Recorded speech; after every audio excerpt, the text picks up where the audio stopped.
Moving along. Put your hands together for Andy Beebe.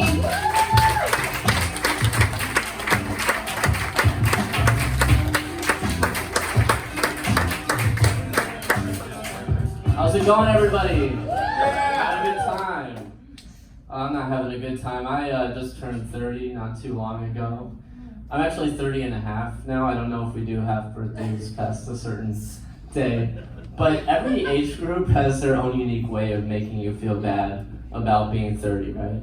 So if you have like the Gen Z, the TikTok generation, I'm already turning into a boomer, I'm referring to them as the TikTok generation. They'll be like, how old are you? And I'll be like, 30, and they'll do some mental math, and they'll be like, you were born in the 1900s. Like I'm a historical artifact. Like, I hate being in that century because, like, that's when polio was around, and like the Wright brothers and like the Panama Canal. I'm like, I'm not that old. Don't associate me with that. It's like when people associate you with like the worst person in your friend group. Oh man, but people a little bit older than you will make you feel bad about it in a different way.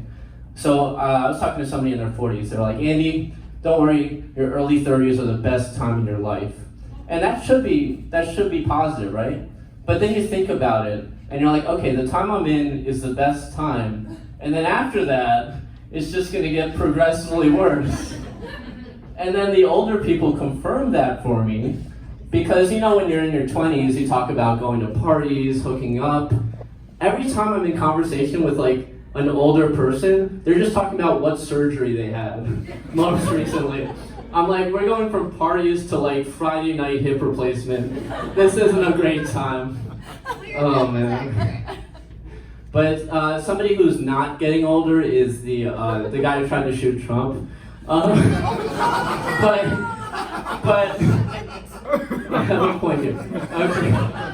Let him cook. That was actually my first bullet point. No, my first 8 bullet points on my notebook. But only one of them hit. No, a lot of people were talking about, was he bullied? You know, what kind of family did he come from? My lease is expiring, so I used his information to be like, hey, Bethel Park, I haven't looked at that yet. Is the rent cheaper there?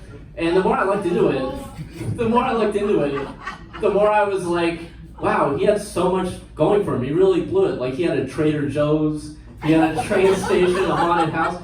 I live in Robinson Township. I don't even have sidewalks. Like, I would kill to, not literally kill, don't tell me that. I would kill to listen. I was in Chicago recently, and any sports fans in here? Alright, a couple.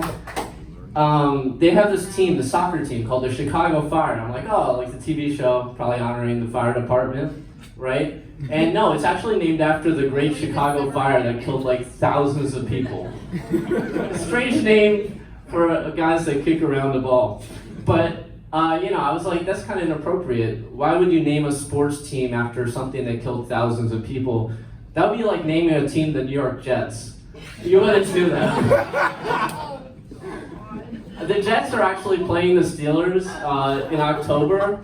I don't know if they'll make it all the way to Pittsburgh this time or just crash in the field. But okay.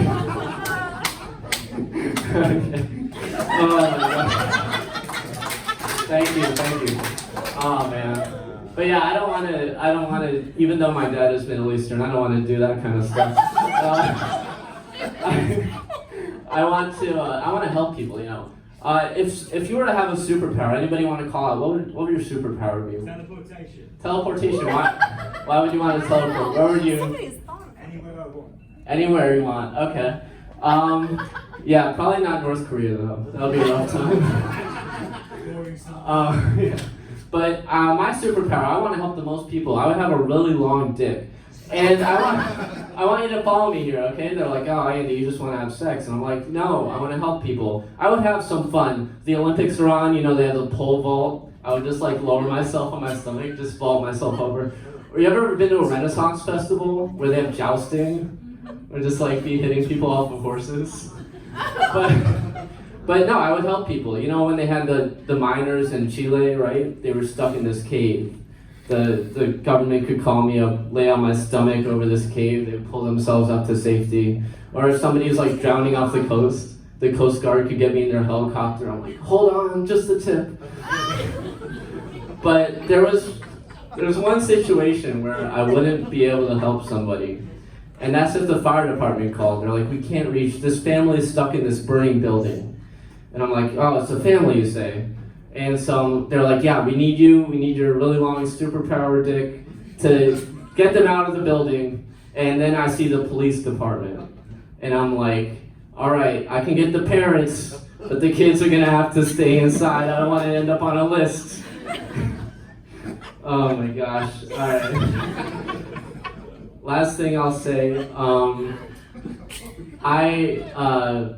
I was at the Pirates game the other day, and I'm from New York, so I brought all my friends from New York. The Pirates beat the Mets like 14-2. I don't know if you know what it's like to be in a stadium where everyone except for you is happy, but that was a rough time.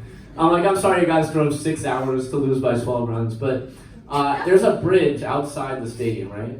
And so I was really feeling down. I was like, I'm gonna jump. And this Pirates fan, this guy wearing a Pirates shirt, he comes up to me. He's like, don't jump. And I'm like, oh my God, a fan of another team wants to save me. And he was like, listen. I was like, why shouldn't I jump? He's like, listen, we're only 20 feet off the water. Let me take you to the steel tower. You can actually get the job done. Thank you so much. I'm Andy Gigi. Have a good night.